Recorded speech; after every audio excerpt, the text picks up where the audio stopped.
Every single Friday as well, I'm going to have you focus on some other games that might not be at the top of the marquee. I'd like to hit some of them with you right here on this edition of the Rich Eisen Show right now with the Rams and the Buffalo Bills. First up, buddy. First up, man. All three of these games are in the early windows because, look, the late game windows are stacked. Well, Jets and Colts are in it too. So, I mean, I'm not going to throw that one out there.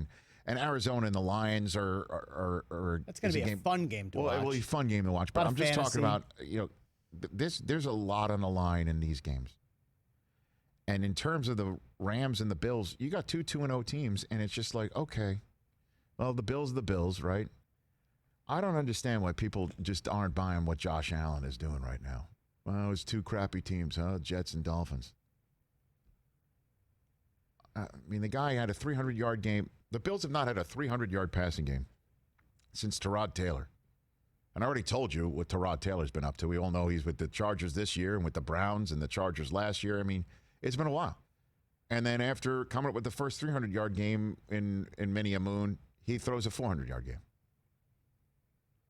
I don't know what's going on with their running game, but Stephon Diggs is exactly who the Vikings are missing, and he is now there. They got a bunch of guys who hit you hard, offense and defense. And then the Rams, well, we're all talking about Seattle, and we're all talking about Kyler Murray. Hear how many more people are on the Kyler Murray bandwagon that I hopped on in February.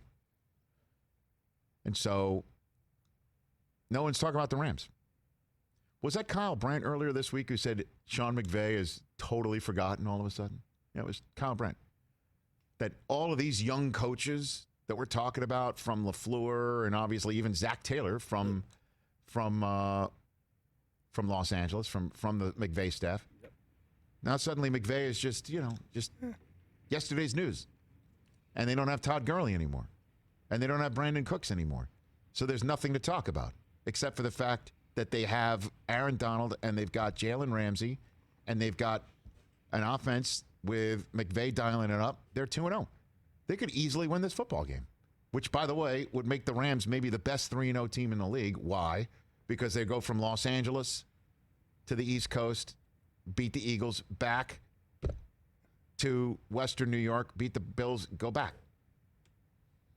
That's a big game. Agreed. Yeah. Then you've got the Falcons at 0-2 with the Bears, who need this. Why? Because Rodgers is playing out of his skull.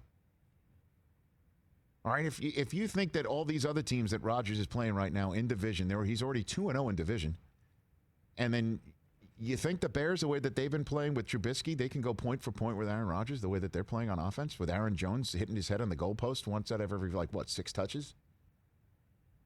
They need to win this game. And they better get used to having to go point for point with Rodgers, because going point for point with the Falcons. One thing the Falcons have, the reason why the Falcons are 0-2 has nothing to do with the fact that they haven't been able to score. Oh, they have. They can't stop anybody. Or they were beginning to stop the Cowboys, and they had them stopped, and then they couldn't stop staring at a spinning football.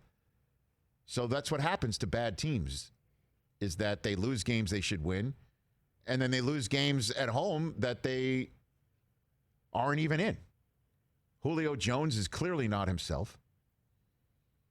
Falcons need 0-3 for the Falcons to get started. That would be a second straight year where they start in disaster territory. So a game-time decision for Julio Jones, according to Ian Rappaport. Oof. And the Bears, I don't know how many times you could say a 2-0 team needs to be 3-0, but this is a situation where you could say that. And a team that's reeling, a team that's not healthy, a team that has their backs against the wall. Bears go to 3-0 against that team. That would be very impressive for them. And then the last game is Tennessee and Minnesota. I don't understand what's going on with Minnesota, other than the fact that I had them to win it all, and they've been terrible. Cousins has been awful. The offense has been awful. I mean, Dalvin Cook is not a factor until the fourth quarter when it's all over. Defensively, they're getting sliced up. And here comes Derrick Henry downhill to hit you in the mouth. And he didn't even really have a good week 2 game against the Jaguars, which he normally has 200 yards against them in his sleep. So he's about to get uncorked. And then Jadeveon Clowney and the rest of that defense with Kirk Cousins sitting back there the way that he looked with a passer rating that's just north of a bar mitzvah age. You like that? I mean, it's been brutal. It's been brutal. And you've got the Colts at 1-1. They should be 2-1 with the Jets coming in. And you want to go to Minnesota. You don't want to be the first loss for Minnesota. The only positive would be that it wouldn't be a conference loss. This is an out-of-conference game for them. But to go 3-0 would be particularly nice for them. They'd be up in front of a division where you could already tell, Houston's in trouble. Could Houston be 0-3? But they're not in this mix here because everybody's talking about them in terms of the Steelers and the Texans. Juju Smith-Schuster sitting down with Michael Irvin for NFL Game Day Morning on Sunday. That's another reason why you should tune into the 4-hour program, as well as the game-changing plays statistic that Kurt Warner's come up with. Those are my 3 games that hardly anybody's talking about under the radar. Rams and Bills, particularly strong game. Oof. How are you leaning in that game right now? I'm leaning... I'm leaning Rams. I am too. Yeah. I don't really know. I don't really know why. I just am. But Josh Allen is gonna. He's. Wouldn't it be remarkable if Kyler Murray doesn't finish in the top 3 in MVP voting? Josh Allen does, and he is playing like that. And I did say that my Coach of the Year candidate coming in, because you got to look for somebody who's never won it. You got to look for somebody whose team breaks out.